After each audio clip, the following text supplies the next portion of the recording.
Olá, sejamos todos muito bem-vindos. Por favor, não deixe de se inscrever, curtir, compartilhar, ligar sininho, marque nas suas mídias sociais, nos marque a todos nas mídias sociais. Se puder, seja membro, se puder, tá tudo certo. Você venha comigo até o final deste nosso encontro de dica de séries Flash, com biografia comentada Flash, onde eu vou trazer uma grande artista brasileira. Mas assim que o áudio melhorou um pouco, comecei a gravar, começou as obras começaram. Coisas da vida, como vai cantar essa grande Rita Lee, de quem eu vou falar, que está com um documentário belíssimo na Max.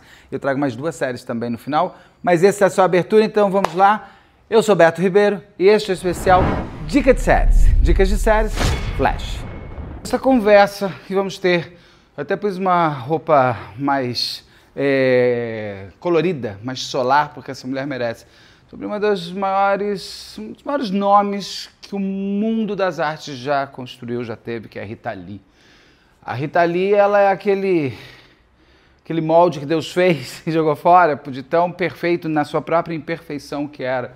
Uma mulher que conseguia ser tudo. Ela conseguia ser cantora, compositora, instrumentista, atriz, fantasticamente boa atriz. Apresentadora de TV, divertida, ela faria stand-up comedy, se fosse nos Estados Unidos, ela teria feito stand-up comedy. Ela cantava maravilhosamente bem, porque a sua interpretação era a mais real possível, inclusive por ser uma boa atriz. Uma feminista sem querer ser, mas a sua maior vanguarda, uma bandeira que ela levantou sem saber. Ela apenas viveu, ela apenas foi uma mulher inteira por ser ela mesma. Ela não teve medos, aliás, ela teve muitos medos. Mas ela enfrentou os seus terrores, os seus fantasmas da maneira que ela conseguiu fazer. Ela virou Rita Lee, ela virou a mais completa tradução do prazer de se morar em São Paulo. Um deles é nós sermos a Rita Lee, a nossa Santa Rita de Sampa, a nossa mais profunda tradução, como já cantou Caetano Veloso na belíssima música Sampa. É gostoso saber que Rita Lee nasceu aqui, é gostoso saber que somos todos um pouco ela. É daquelas pessoas que deveriam ser eternas, e ela conseguiu viver eternamente. Ela é eterna do seu próprio trabalho, mas ela viveu 1000 anos e 70 e poucos anos que ela esteve aqui conosco. Não sei se ela foi abduzida, como ela queria ser. Ela falava de tudo e ela tinha um deboche tão natural e tão divertido e tão gostoso de simplesmente viver o que se é. Ela é um exemplo, ela é uma... Rita Lee, como eu queria ter sido amigo dela. Tem amigos que são amigos dela, nunca calhou da gente se conhecer. Eu fui a inúmeros shows, porque eu nasci em 73, graças a Deus. E o meu primeiro disco, um dos meus primeiros discos que meu pai me dá, um é da Blitz e o outro é da Rita Lee. Até coloquei num shorts aqui no canal, vou botar aqui do lado um pouco para vocês verem. Ela era vanguardista, ela era moderna, ela era divertida. É impossível você pensar na sua vida, não sei na sua, mas eu vou falar da minha, sem que ela seja minha trilha sonora. Quem não cantou Ovelha Negra para si mesmo? Quem não se olhou no espelho um dia e falou que eu sou ovelha negra? Quem nunca falou, quem nunca disse, agora resolvi mudar e fazer tudo o que eu queria fazer? Por exemplo, tem a obra, e eu não vou parar de falar da Rita Lee por causa da obra, eu vou fazer assim no microfone, depois dar uma melhorada, espero que dê. Então a Rita Lee, ela tem tudo porque ela era tudo, ela teve todo o merecimento de causa de ser o que lhe é de direito. Ela trabalhou muito para isso, ela foi tudo, ela foi bastante. E saiu agora um documentário na Max, que é Rita Lee, Mania de Você, que tem a principal função de ser um agradecimento, de ser uma ode de amor da família dela para ela mesma.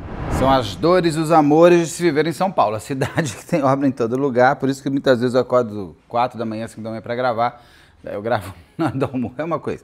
Vamos continuar aqui, a Rita Lee, que é a Rita Lee Jones de Carvalho, porque ela casou com Roberto Carvalho. Aliás, é uma coisa impressionante, é uma das maiores histórias de amor do mundo artístico mundial, a Rita Lee e Roberto Carvalho. É de um amor incondicional, é de um amor que cuida, é de um amor que protege, é de um amor que se entrega. É muito bonita a história dos dois. A história deles, Rita Lee e Roberto Carvalho, é fantástica. E já emendando o que eu estava falando desse documentário fantástico, Mania de Você, Rita Lee, que está na Max, muito se aponta que, mas não se falou do Mutantes, mas não se falou disso, mas não se falou daquilo. Como eu disse no começo, esse é um documentário dos filhos do amor, da família, dos amigos próximos, contando a intimidade da Rita Lee, contando aquele lugar que ela preservava muito. A Rita Lee não era uma mulher de sair na capa da Caras e na Ilha da Caras, isso, aquilo. Ela era uma grande artista, uma grande mãe, uma pessoa com vários problemas que foram cuidados pelo Roberto de Carvalho, esse super músico, e um grande marido, um grande pai, um grande homem, um homem a se inspirar nele em todos os sentidos. Então, é bobagem ficar pegando o documentário, querendo falar assim, ah, mas não se falou. Primeiro que é o seguinte, vamos começar por partes. Começar rapidamente uma coisa. A Rita Lee nasceu no dia 31 de dezembro de 1947, ou seja, o ano novo era dela. Aquela mulher nasceu para ter fogos de artifícios para ela todos os anos. E ela, infelizmente, foi embora no dia 8 de maio de 2023. Foi embora física. A alma dela está aqui. As músicas dela serão para sempre e elas vão fazer de tudo. É uma mulher que vendeu mais de 50 milhões de discos. Ela, se eu não me engano, é a quinta ou a sexta artista nacional que mais vendeu discos, CDs, ao longo de todos os seus anos de trabalho. Vocês vão ver no documentário muitas coisas que eu não vou trazer aqui destrinchado, que é uma bobagem, porque é muito bonito de se ver nessa obra. A Rita Lee, então, ela tem um primeiro momento dela com o Mutantes. Neste livro dela, ela lançou 2 autobiografias e ela pode escrever a autobiografia dela. Porque ninguém mais que ela sabe a vida dela, as loucuras dela, os medos dela, as caídas, as subidas, os tropeços e tudo mais. Essa é a primeira autobiografia dela, que é divertidíssima, é fantástica, é incrível. E essa segunda autobiografia que ela lançou um pouco antes da morte dela e que a gente, quando lê, sabe qual é o fim. A primeira é sobre a vida, a segunda é sobre tentar continuar viva. É quando ela se descobre com câncer lá em 2021. Ela começa exatamente no primeiro dia dela aqui. Quer ver, tentar ver se eu acho rápido. Aqui era 19 de março de 2023, foi 2021. 19 de março de 2021, quando começa a saga dela, ao descobrir que ela estava com câncer em várias partes do corpo e tudo mais. Até por conta de que ela fumava muito, e ela mesma fala que ela não quer virar uma chata contra fumantes, mas o problema do cigarro pode ter determinado o câncer que ela teve, câncer que ela viu a mãe morrendo, e o câncer deixava ela sempre um fantasma muito grande. Então ela era uma mulher que amava muito, amava demais. E isso é sempre muito bom para nós que ouvimos as músicas dela e muito angustiante para quem vive esse amor tão a 200 por hora. Então esse documentário, ele é sobre, principalmente, o marido e os 4 filhos dela. Ela tem, com o Roberto de Carvalho, o Beto Lee, o João e o Antônio. Mas tem um 4º filho que aparece bastante no documentário, que é o Guilherme... Ah, lá vem a obra. A gente faz assim. Que é o Guilherme Samorra, que é um biógrafo dela, que se tornou amigo, que se tornou o filho dela. Ela mesma chama ele de filho. Ela dá esse diploma para ele. Então são os 4 filhos. Tem também o Gilberto Gil, Ney Matogrosso, tem umas pontas de algumas outras pessoas que aparecem, a irmã dela, que é muito presente. A Rita Lee era uma mulher muito família, bastante família. Ela era uma pessoa que amava o pai, amava a mãe, as 2 irmãs. A irmã mais velha dela, Marie, morre, infelizmente, muito cedo, o que dá um baque muito grande nela. A própria Rita Lee disse que a ovelha negra era a Marie, e ela se absorve desse termo para ela. O pai era um homem mais rígido, ela vem de uma família cujo pai era um imigrante americano e a mãe de imigrantes italianos, por isso que ela é Lee Jones, e ela tem um fascínio pelo mundo artístico, que na época dela o pai não deixava. Eram outros tempos, eram outras coisas, eram outras promessas de vida. Ele queria que ela fosse, se não me engano, dentista. E a Rita Lee logo cedo saía de casa para ir cantar, para ir dançar, e a irmã mais velha dela já era uma grande feminista no sentido da sua própria casa, da sua própria existência e do seu próprio confronto com o primeiro não, que é do próprio pai. Então, ela tem todo esse arcabouço muito interessante familiar. Ela vem, então, pelos Mutantes, que é o primeiro grupo lá entre a década de 60 e 70. Neste livro aqui, nesse primeiro livro, ela passeia muito bem dos Mutantes.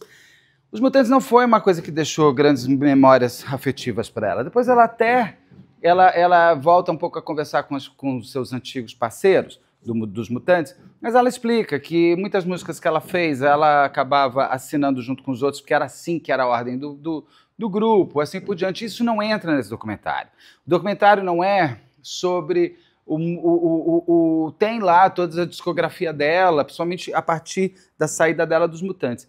E tem um ponto, Fernando Pessoa um dia, isso vale para todos nós, Fernando Pessoa um dia, o grande escritor português, ele criou o termo impessoa. O que é a impessoa? Aquele ser humano que te fez muito mal, você pode apagar da sua história. Ela se torna uma impessoa. Você conta as histórias sem mais existir aquela figura ao seu lado.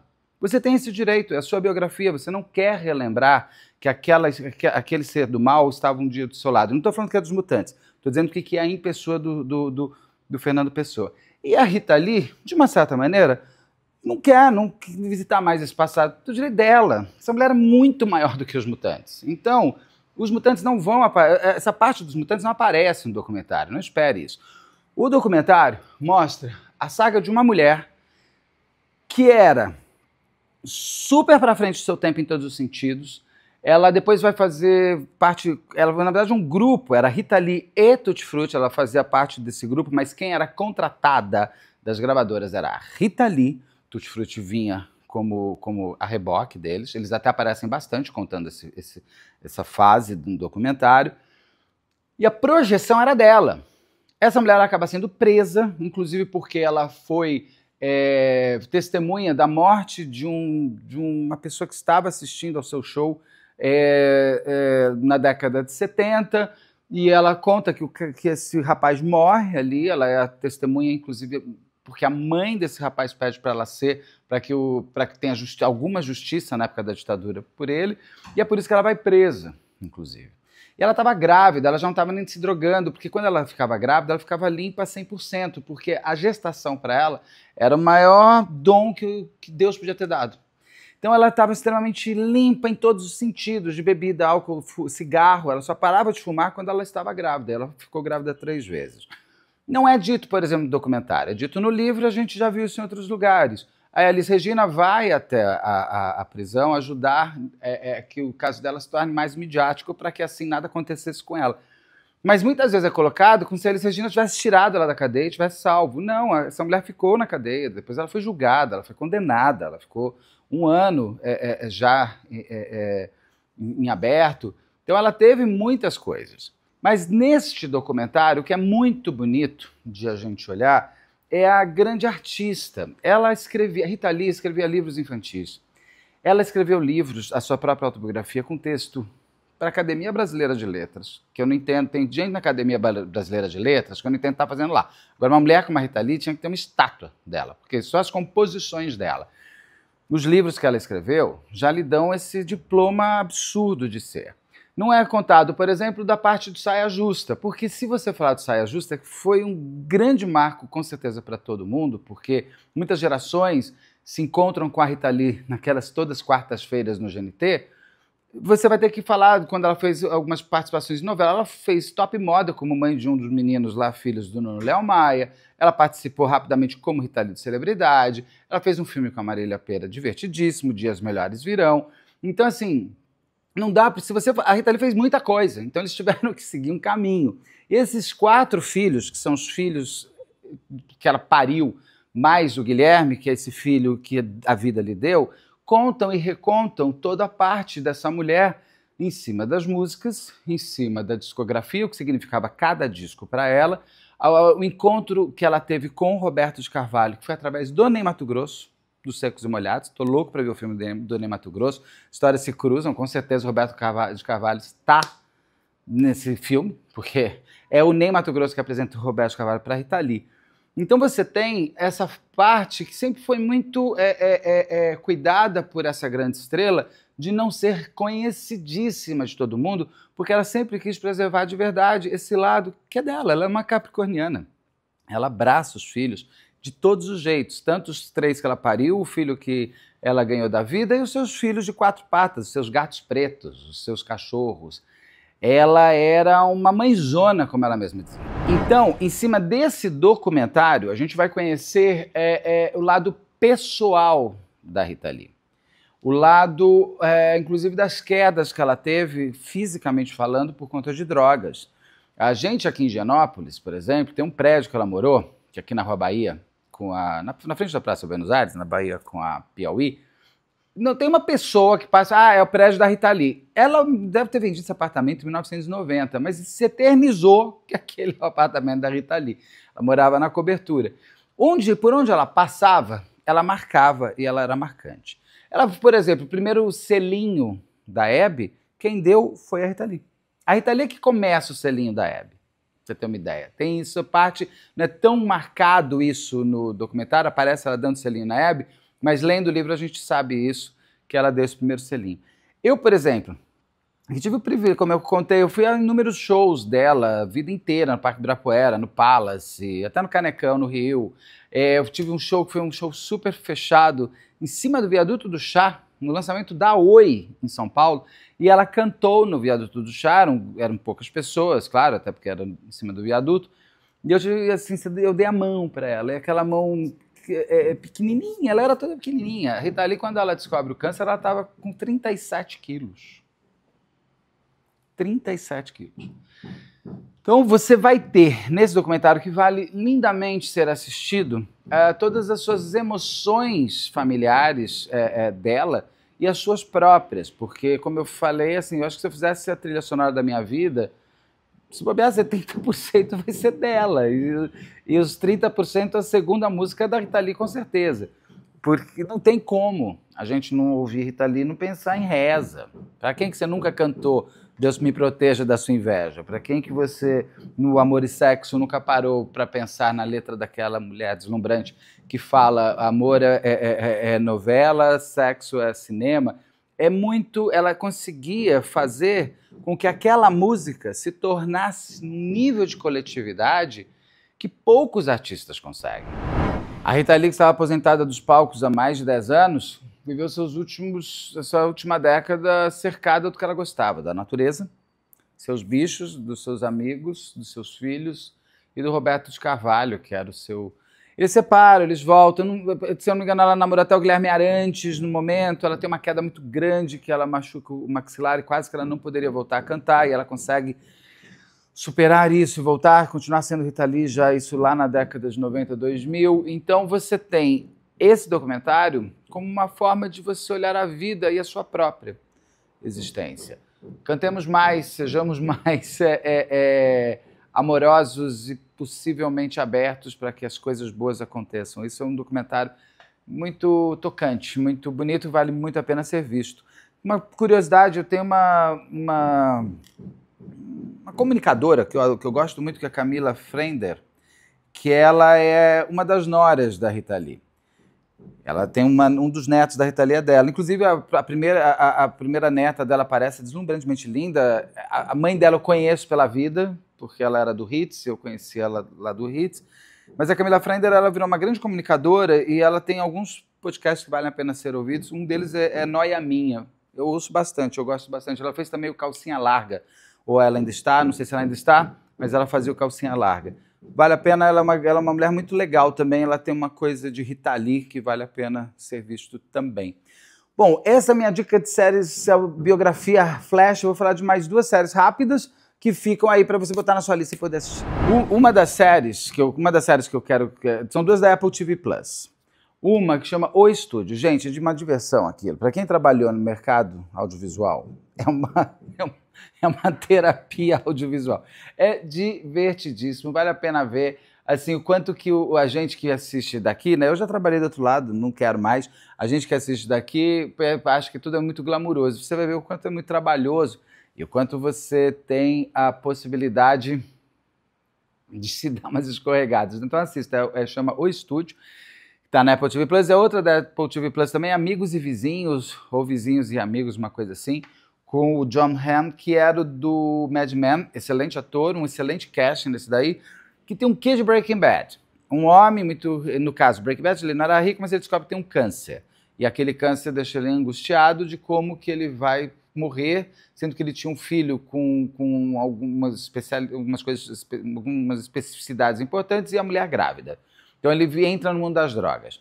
No caso do Vizinhos e Amigos, ele é um homem muito rico, que vem no mercado corporativo financeiro, ele é mandado embora por N motivos que você vai assistir na série, e ele vai começar a roubar os amigos ricos dele, os relógios caros e tudo mais. Então ele entra no crime por conta de ter que manter, inclusive, a família dele, no mesmo patamar financeiro que eu não...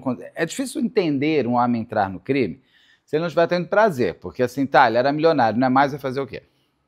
Filhinho, você não vai mais ter o Audi, entendeu? Vai trabalhar. Ah, mas a minha escola custa $20 mil. Então, você vai para a pública, o que vai fazer? A vida é assim, você vai sair roubando para possibilitar o seu filho ter... Não dá, né? Então tem mais essas duas séries aqui para ver. Espero que vocês tenham gostado dessa biografia, dica de séries Flash, e a gente se vê daqui a pouco. Você sabe que tem vídeo todo dia, toda hora, todo mundo. Até já.